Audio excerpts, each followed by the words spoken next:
wind howled like a wounded animal across the frozen surface of Gansu 7, pulled his coat and looked up at the darkening sky.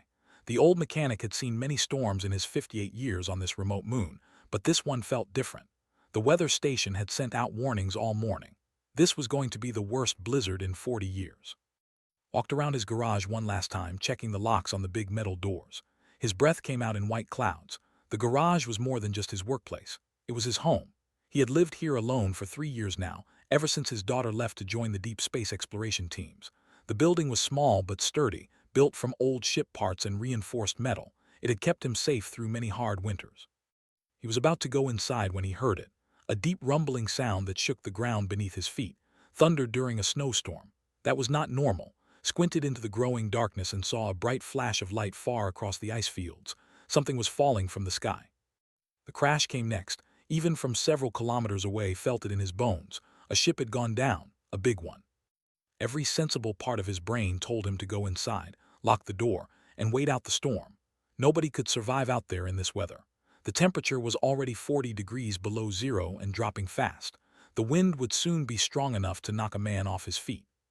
But had been a military engineer before he became a salvage mechanic. He had spent 20 years pulling wounded soldiers from damaged ships. Old habits died hard. He went to his equipment room and pulled out his suit. The mechanical frame was old, covered in patches and repairs, but it still worked. He strapped it on piece by piece, feeling the servos whir to life. The suit would protect him from the cold and give him extra strength to move through the deep snow. He grabbed his emergency kit, a portable scanner, and his heavy-duty cutting torch. "This is stupid, old man," he muttered to himself as he stepped out into the storm. The wind hit him like a wall. Snow blew so thick he could barely see 3 meters ahead. He activated the scanner and locked onto the heat signature from the crash site. The suit's legs pumped hard, carrying him forward through the drifts. It took him nearly an hour to reach the wreckage. The ship was huge, half buried in ice and snow. Parts of it were still glowing red-hot from the atmospheric entry. Recognized the design immediately. This was a warship. The aliens called were known across the galaxy as fierce warriors. Humans called them dragon warriors because of their scaled skin and their fighting spirit. Found a breach in the hull and cut his way inside.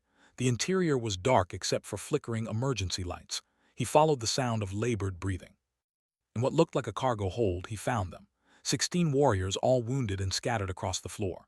Their scales, normally a deep blue-green color, had turned pale gray from the cold. Their breath came in shallow gasps. These were beings built for warm climates. The freezing temperature was killing them as surely as their injuries. One of them, larger than the others with scars across his face, opened his eyes and looked at.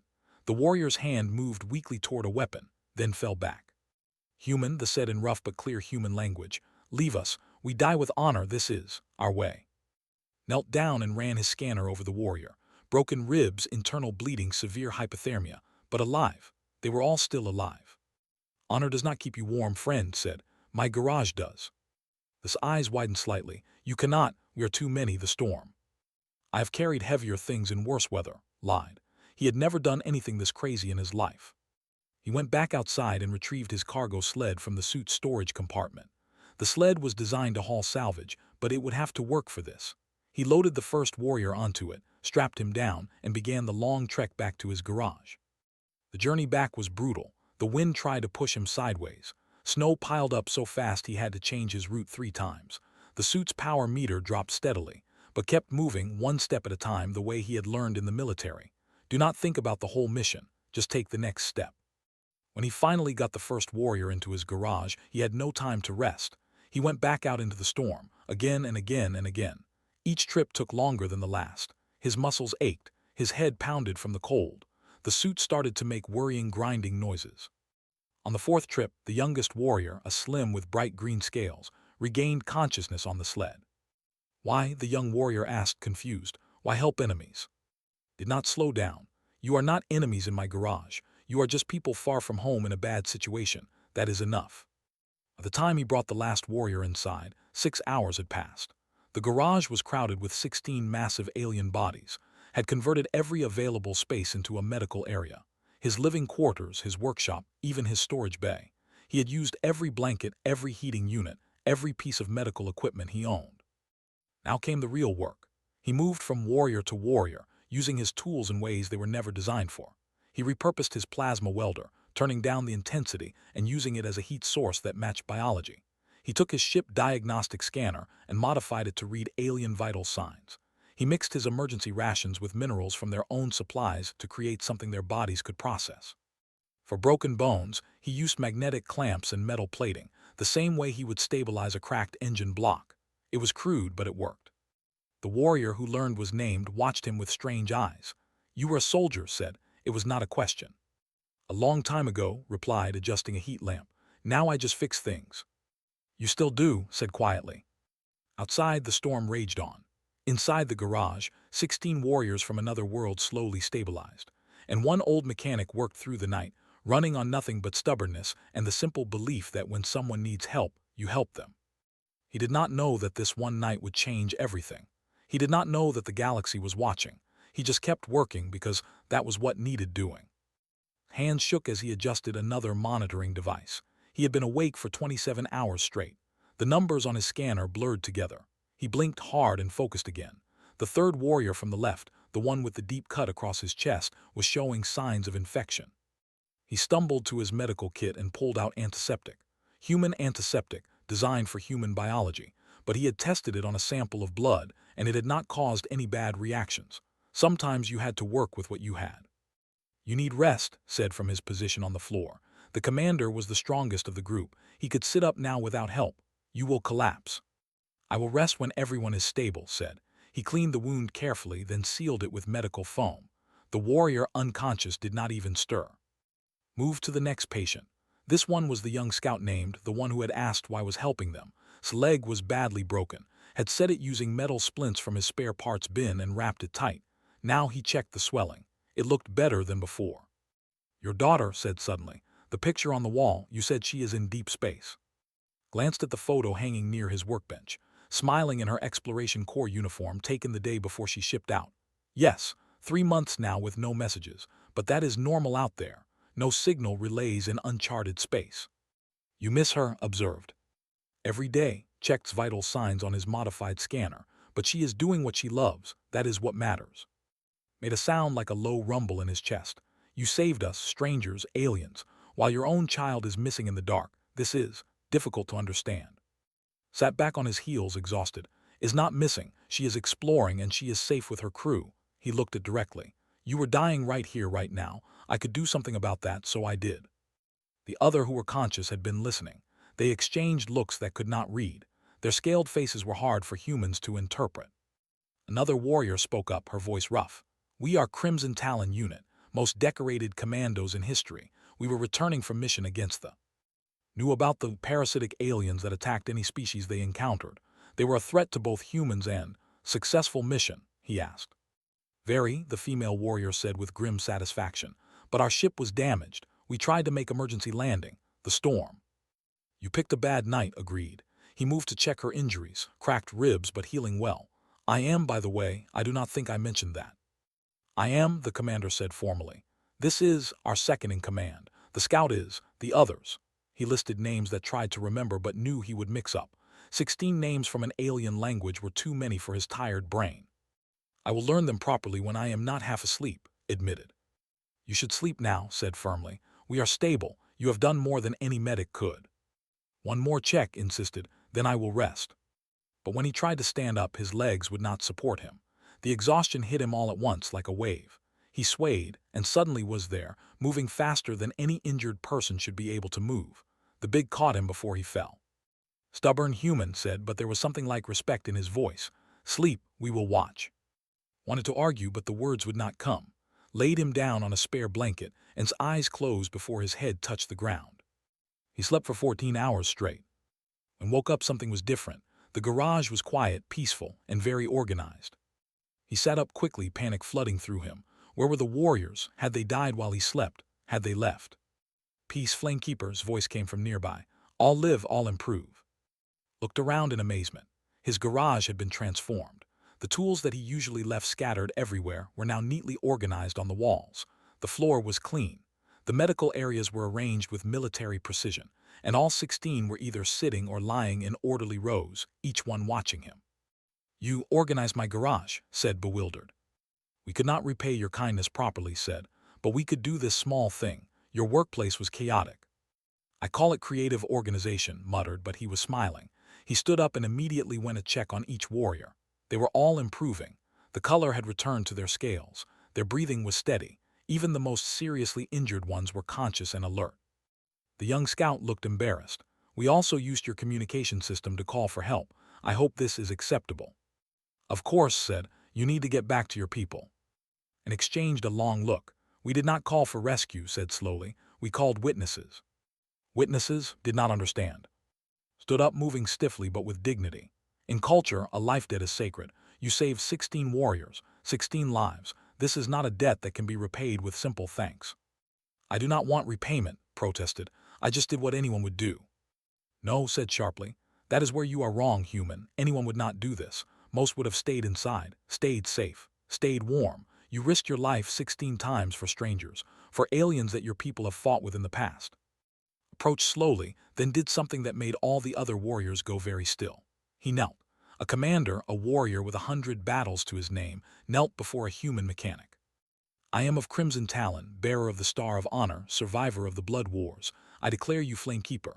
You preserved our fire when darkness came. This debt is witnessed and recorded. Get up, said uncomfortable. Please, this is not necessary. But remained kneeling. It is more necessary than you know. He pulled a small device from his armor and activated it. A hologram appeared in the air, showing text in the flowing script. This is the witness call. I have sent it to every vessel in this sector. It tells them what you did. It tells them that a human alone saved the Crimson Talon when we had accepted death. Felt a chill that had nothing to do with the cold. What does that mean? Spoke gently. It means they will come. They will come to see the human who showed honor greater than warriors. They will come to bear witness. How many? Asked weakly. Finally stood up, his eyes so alien and yet somehow familiar. Mets, all of them. Outside, the storm had finally passed. The sky was clear and bright. Walked to the window and looked up at the stars. He did not know it yet, but ships were already changing course. Warships, hundreds of them, all heading toward one small moon, toward one small garage, toward one old mechanic who had simply done what he thought was right. The galaxy was about to learn what humanity really meant. And it would all start here, in a cluttered garage that smelled like motor oil and determination. The first ship arrived 6 hours after sent the witness call, was outside, clearing snow from his landing pad when the shadow fell over him. He looked up and his mouth went dry. The vessel was massive. It hung in the sky like a small moon, its hull painted in deep green, shaped like a teardrop or a pear. An Avocado-class dreadnought. Had only seen them in military briefings, never in person. Each one carried 3,000 warriors and enough firepower to level a city. That is the burning honor, said from the doorway. He was leaning on a support beam, still too injured to walk easily, but his eyes were bright. Fleet captain commands her. He was my teacher many years ago. Just one ship? Asked hopefully. His expression, hard for to read on a face, might have been a smile. For now. By midday there were 12 ships in orbit. By evening 37. Stopped counting when the number reached 50. The sky above Gansu 7 was filled with green-hulled warships, all holding position, all completely silent. The colony administrator called communication line 17 times before he finally answered. What in the frozen hell is going on? Administrator was a nervous man on the best days. Right now he sounded close to panic. There are warships everywhere. They are not responding to our hails. We think they are preparing to attack. They are not attacking, said tiredly. He was working on repairing a damaged heating unit while talking. Multitasking was necessary these days. How do you know? The United Earth Fleet is mobilizing. Every colony in this sector is on high alert. This is the largest military gathering ever observed, and they are all above our moon, our insignificant mining moon. Why? Looked over at, who was teaching how to properly splice a power cable using human tools. The young scout was listening intently, his broken leg propped up on a cushion. They came to visit, said simply. Visit, visit, his voice went up an octave. What did you do? I helped some people who needed help, that is all. There was a long silence on the other end, then said very carefully, Are they in your garage right now? 16 of them, yes. The Crimson Talon unit, they crashed during the storm. I pulled them out. Another long silence, then said something that was definitely a curse, though the connection cut out halfway through. Do not do anything, do not say anything.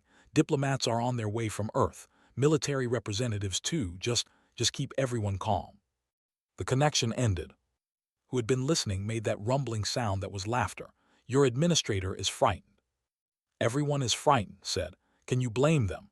Your people do not exactly have a reputation for friendly visits. True, admitted. We are warriors. We come in force or not at all, but we also come when honor demands it. And this, she gestured at the ceiling, indicating the ships above, this is honor. By the third day, the count reached 107 ships, 107 Avocado-class dreadnoughts, representing nearly one-fifth of the entire military fleet. Over 300,000 warriors, all holding position above a tiny moon that most people had never heard of. The galaxy lost its collective mind. News feeds exploded with speculation. Was this an invasion? A show of force? Had the Cold War between humans and finally turned hot? Military analysts appeared on every channel drawing diagrams, making predictions, all of them wrong. In his garage, tried to ignore it all. He had work to do. The warriors were healing, but they still needed care. He changed bandages, adjusted medications, monitored vital signs. He also kept fixing things because that was what he did. A broken fusion regulator would not fix itself just because there were warships overhead. Followed him everywhere now, hobbling on his injured leg, asking questions constantly. Why do you sing while you work? Why do you keep your tools in such strange order? How can you tell what each sound means when you listen to an engine? Answered patiently. The young reminded him of when she was younger, always curious, always learning. On the fourth day, something changed. A new ship arrived, smaller than the dreadnoughts but clearly important. It descended through the atmosphere and landed directly outside his garage, crushing his carefully cleared snow into steam. Who could walk short distances now straightened up. The Supreme Fleet Admiral, he said quietly, has come. Asked. Supreme Fleet Admiral. She commands all military forces. She has not left her flagship in 200 years. If she is here, trailed off, looking genuinely surprised. The landing ramp opened. 20 warriors marched out in perfect formation, their armor polished to a mirror shine. And in the center, moving with the confidence of someone who had commanded armies, was Admiral. She was smaller than most, but something about her presence made her seem larger. Her scales were deep blue, almost black, marked with scars that spoke of a lifetime of battles. She walked directly to his garage door and stopped. Feeling absurd in his oil-stained coveralls, went to meet her. You are, said, her voice was deep and clear, the Flamekeeper. I'm just a mechanic, said Admiral. Looked past him at the 16 warriors inside the garage. Her eyes lingered on each one, checking their condition with a commander's practiced gaze. Then she looked back at. You pulled them from a crashed ship during the worst storm in 40 years. You carried each one, alone, through killing cold. You kept them alive using tools meant for machines, not warriors. You did this for aliens who your people have fought. For enemies, as some would say. And you asked for nothing in return. They were not enemies in my garage, said. They were just people who needed help. Studied him for a long moment. Then she did something that made every warrior present go absolutely still. She bowed. A full, formal bow, the kind reserved for the highest honors. On behalf of the Empire, I acknowledge the debt. 16 lives, 16 flames preserved. And more than that, she straightened, her eyes fierce, you showed us what we had forgotten. That strength is not only in weapons and warfare. That honor is found in the smallest acts of compassion. That the measure of a person is not their power but their choice to help when they could walk away. Felt his face grow hot. I really just did what anyone would do. No, said firmly. And that is why we are here. To show you and to show the galaxy what happens when someone does what others will not. What happens when one person chooses kindness over safety. She raised her hand, and every warrior in sight, all 20 of her honor guard plus the 16 inside the garage, placed their fist over their heart in salute. From this day forward you are kin of scale, honorary, and we propose the Treaty of the Flamekeeper, an alliance between your people and ours, founded not on fear or strategy, but on the honor you have shown. His legs felt weak. I cannot make treaties, I am not a diplomat, I fix engines. You fixed more than engines, said from behind him. You fixed what was broken between our peoples. You showed us a bridge we did not know existed. Smiled, showing teeth that were definitely intimidating. The diplomats will handle the details. But you have already done the hard part. You made us believe that this alliance is possible, that it is right. Above them, 107 ships maintained their silent vigil. And across the galaxy, billions watched and wondered what would happen next. In his small garage on a forgotten moon, one old mechanic stood surrounded by warriors from another world, and realized that sometimes the smallest acts of kindness could reshape everything. The garage had become the center of the galaxy's attention, and hated every minute of it. Diplomats arrived from Earth, dressed in expensive suits, carrying briefcases full of documents. Military officers came with security details. News reporters tried to sneak past the honor guard that now surrounded its property. Everyone wanted to talk to him, to understand him, to figure out how one mechanic had accomplished what 50 years of careful diplomacy could not. Ignored them all and kept working. Someone had to maintain the heating systems. The warriors still needed monitoring. And his garage, now classified as protected historical ground by both human and governments, still had a broken hydraulic press that needed fixing. You could at least pretend to care about the historic importance of this moment, Administrator said. He had arrived that morning with a team of Earth government officials. Do you understand what is happening? The Empire wants a formal alliance with us, because of you. Tightened a bolt on the heating unit. I understand, but understanding does not fix this valve. One of the Earth diplomats, a sharp-eyed woman named Ambassador, sat down on a crate next to where was working. Unlike the others, she did not seem bothered by the oil and grease. Can I ask you something, mister, she said. When you went out into that storm, what were you thinking? Paused, considering. I was thinking that someone was dying out there, and that I had equipment that could help, that is all. You did not think about politics, about the fact that they have been our adversaries. No, said honestly, I thought about people dying in the cold. Ambassador smiled slightly. They keep saying the same thing, that you saw warriors, decorated soldiers, members of an alien species, and you saw only people who needed help. They find this remarkable. Why, asked, is that not what people are, people? The ambassador laughed softly. You would be surprised how many forget that simple truth, especially in government. Over the next few days, the Treaty of the Flamekeeper took shape, was required to attend exactly one meeting, which he found both boring and confusing. The diplomats used many words to say simple things, but Admiral was there, and she cut through the complexity with military directness. The terms are simple, she said. Joint defense against common enemies, particularly the technology exchange programs, cultural exchange programs, and Gansu 7 becomes the first shared embassy world where both our peoples can live and work together.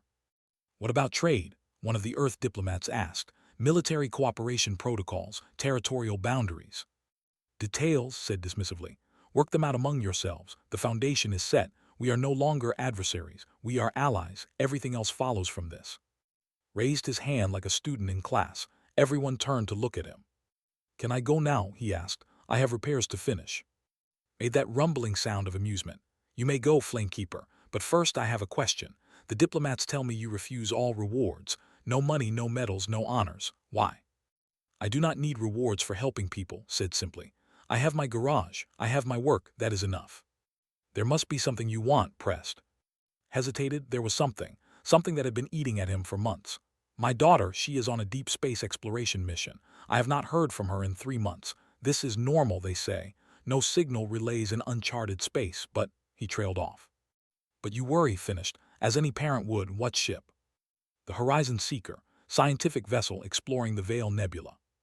Pulled out a communication device and spoke quickly in the language. Then she looked at, my ships have better sensors than most human vessels, long-range capabilities. We will find her. I do not want to cause trouble, protested. She is just doing her job. She is safe, I am sure. But had already issued orders.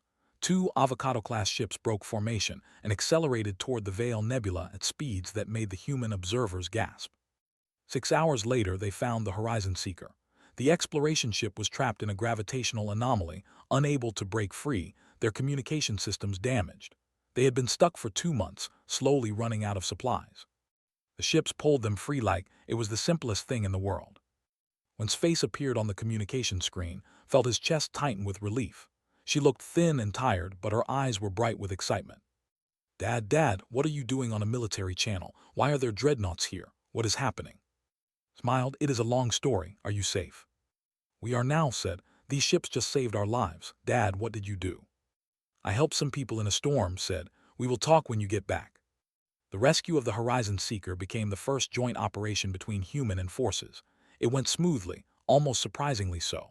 The 2 crews worked together with minimal friction, united by a common purpose. Ambassador, watching the operation from the command center on Gansu 7, shook her head in amazement. This should have taken years of planning. Joint operations protocols, cultural sensitivity training, command structure agreements. But instead, she gestured at the screen showing humans and working side by side. Instead, they just did it, Administrator finished. Like did, agreed. Back in the garage, finally finished repairing the heating unit. It hummed to life, warming the space efficiently. The 16 Crimson Talon warriors were nearly healed now. They would be leaving soon, returning to active duty. Approached, walking without a limp now. His leg had healed well. "Flamekeeper, I have a request." "Just as fine," said automatically. Corrected himself. "When I am fully recovered, I wish to return here, to study your methods, the way you solve problems, the way you adapt and create solutions from nothing. This is a skill our warriors lack." Join them, moving easily now despite his injuries. "Many of our warriors will want to learn from you, if you would accept students." "I am a mechanic, not a teacher," protested. "You are both," said from across the room. "You taught us patience. You taught us that strength comes in many forms. You taught us to look at problems differently." "I just fix things," said. "Exactly," replied. "You fix things, not just machines. You fixed our understanding of what honor truly means. You fixed the broken relationship between our peoples. You fix problems by simply doing what needs to be done without overthinking or overcomplicating." Sat down on his workbench feeling overwhelmed. "I am just one person. I cannot train warriors. I cannot maintain an alliance. I cannot be what you all seem to think I am." Who had been standing in the doorway listening stepped forward. "You do not have to be anything but yourself. That is the entire point. You did not try to be a hero or a diplomat or a bridge between worlds. You simply did what you thought was right in the moment with the tools you had. And that simple choice changed everything." She pulled out a small object and handed it to. It was a badge, made of some dark metal that seemed to absorb light. The symbol on it was a flame surrounded by scales. "This is the Flamekeeper's mark," explained. "Only one has ever been awarded. You are kin of scale now. When you travel through space, you will be treated as one of our own. And here on this moon that you call home, you will always have our protection and our friendship." Looked at the badge, then at the warriors around him, then at the ceiling where he knew 107 ships still maintained their vigil. "Can I still just be a mechanic?" he asked quietly. Smiled genuine warmth in her alien features. "You can be whatever you choose to be. But yes, Flamekeeper, you can still just be a mechanic." Outside, the first permanent embassy was already under construction. Human and engineers worked together, sharing techniques, learning from each other. It would be the first of many collaborative projects. And it all started because one old man in a garage did the simplest thing in the universe. He helped. 6 months had passed since the storm. Gansu 7 had transformed from a forgotten mining outpost into the most important moon in colonized space. The embassy stood next to the new human diplomatic center, their architecture blending in ways that should not have worked but somehow did. Garage was now a museum, sort of. The government had tried to turn it into a pristine historical site but had refused to move out. So it was a working museum, where visitors could watch him repair engines while reading plaques about the night that changed galactic history. He found this deeply annoying. "Stop reading over my shoulder," grumbled at a group of students. They were human kids from the new academy, brought by their teacher to see the famous garage. "Sorry, mister," one girl said, "but we are supposed to write a report about what we learned here." "Then learn something useful," said. He pointed at the fusion drive he was rebuilding. "This is a Mark 7 reactor. See how the power coupling connects to the main housing. That is your weak point. It will fail after about 10,000 hours of use. When you design your own systems, remember to reinforce the weak points." The students scribbled notes frantically. Their teacher, standing in the back, smiled. This was better than any prepared lesson could be. The garage door opened, and walked in carrying lunch. She had returned from deep space and accepted a position as chief engineer at the new joint research facility. She now lived in a small apartment just down the road from her father's garage. "You are corrupting young minds again," she said, setting down a container of food. "I am teaching them practical skills," corrected. "Someone has to, since the academy focuses too much on theory." Laughed. She looked healthy now, no longer thin and exhausted from the ordeal in the Veil Nebula. "Is outside. He says his class is ready for inspection." Wiped his hands and followed his daughter outside. In the space behind the garage, where he used to store scrap metal, there was now a training area. 12 young warriors stood in formation, each wearing a modified version of their armor that included tool belts and equipment harnesses. Now fully healed and officially assigned as liaison between the Crimson Talon and garage, stood at attention. "Flamekeeper, we have completed the adaptive engineering course." "Show me," said. Led him to a work table where the warriors had assembled various projects. A water purification system built from salvaged ship parts, a heating unit that could work in 3 different atmospheric conditions, a medical scanner cobbled together from mining equipment. examined each one carefully. They were crude, rough around the edges, but they worked. And more importantly, they showed creative thinking. These warriors had learned to see problems as puzzles to be solved rather than obstacles to be overcome by force. Good work, said. Coming from him, those two words meant more than any medal. But this welding joint here needs reinforcement, and this power coupling is too exposed. Fix those issues and these designs are solid. The warriors beamed with pride, their scales brightening slightly in the way that indicated strong emotion. Approached from the embassy building, he walked without any trace of his old injuries now, moving with the fluid grace of a trained warrior. The council meeting is in an hour. They are expecting you. Sighed, he hated council meetings. Do I have to go? You are a member of the Joint Oversight Committee, reminded him. Your presence is required. I vote the same way every time. Just assume I want the simple solution and move on. That is why they need you there, said with amusement, to remind them that simple solutions exist. The Joint Council had been formed to oversee the alliance between humans and it included ambassadors, military officials, scientists, and one very reluctant mechanic who had been appointed despite his protests. The current debate was about defensive protocols for shared space stations. The military advisors wanted complex systems with multiple redundancies and extensive security measures. They had been arguing for 3 weeks. Listened to the presentations for exactly 5 minutes before raising his hand. Yes, Flamekeeper, Admiral, who chaired the military portion of the council, acknowledged him. Why not just post guards at the important areas and use standard sensor grids for the rest? Asked. Soldiers here, sensors there, simple communication protocol. Done. The military advisors looked offended. But the integrated defense matrix we proposed, one began. Will take 2 years to implement and will break down every time someone sneezes, interrupted. I have seen these complex systems. They are impressive on paper. They fail in reality. Keep it simple. Guards, sensors, clear communication. That works. Ambassador, who had become one of his few friends in government, smiled. The Flamekeeper makes a valid point. Sometimes the best solution is the simplest one. After much debate, the council adopted his approach, as they usually did when he bothered to speak up. After the meeting approached, you have a gift for cutting through unnecessary complexity. I just do not like wasting time, said. Time I could spend actually working. Speaking of work, said, I have received reports from 17 colonies requesting warriors for your engineering program. They want to learn human adaptive techniques.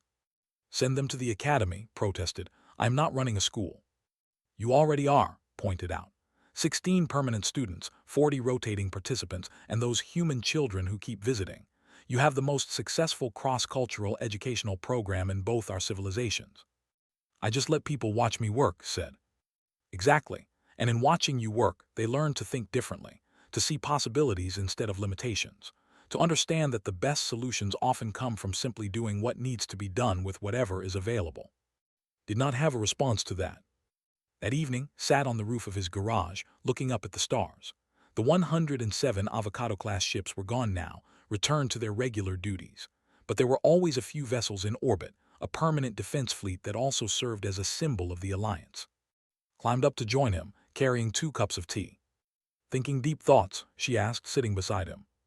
Thinking about how strange life is, admitted. 6 months ago, I was alone in this garage fixing broken equipment and missing my daughter. Now I am kin of scale, honorary member of 2 governments, running an accidental school, and somehow responsible for the most important alliance in recent history. How does it feel? Asked. Considered the question. Down below, he could see the lights of the new embassy quarter, human and moving together, working together, living together. In the training area, some of students were still working on their projects, determined to get the details right. Strange, he finally said, but also, right, not the politics or the attention or the fancy titles, but the rest of it, teaching people to fix things, helping build something better, that feels right. Leaned against her father's shoulder. You know what Mom would say if she could see all this. Smiled at the memory of his wife, gone 5 years now. She would say I should clean up my garage more often because important people keep visiting. Laughed, true, but she would also say she was proud of you, for being exactly who you are even when the galaxy expected you to be something else. They sat in comfortable silence, watching the stars. Somewhere in that vast darkness, the Horizon Seeker was exploring again, now equipped with better engines that had designed based on both human and technology. Somewhere out there they lurked, but now 2 civilizations stood together against the threat. And it had all started because one man went out into a storm to help strangers. A young voice called from below. "Mister, the heating coupling on Project 7 is making a weird sound." Stood up with a groan. "That is because you tightened it too much. I will be right down." As he climbed down from the roof, called after him, the galaxy's most important mechanic, fixing one problem at a time. "Someone has to," called back. And he was right. Someone had to do the simple work, the practical work, the unglamorous work of fixing things and helping people and doing what needed to be done. Someone had to remember that beneath all the politics and diplomacy and grand alliances, it was still about people helping people. Had not sought to change the galaxy. He had just opened his garage to 16 warriors in a storm, but that simple act of compassion had shown both humans and what they could be together. Not just allies but friends, not just coexisting but thriving together. In his garage, now filled with students from two worlds, diagnosed the problem with the heating coupling and showed the young how to fix it properly. Outside, ships from both civilizations patrolled together in peaceful cooperation. And across the galaxy, people pointed to Gansu 7 as proof that the future could be better than the past. All because one old mechanic believed in a simple truth: when someone needs help, you help them. It was not complicated, it was not mysterious, it was just the right thing to do. And sometimes that was enough to change everything.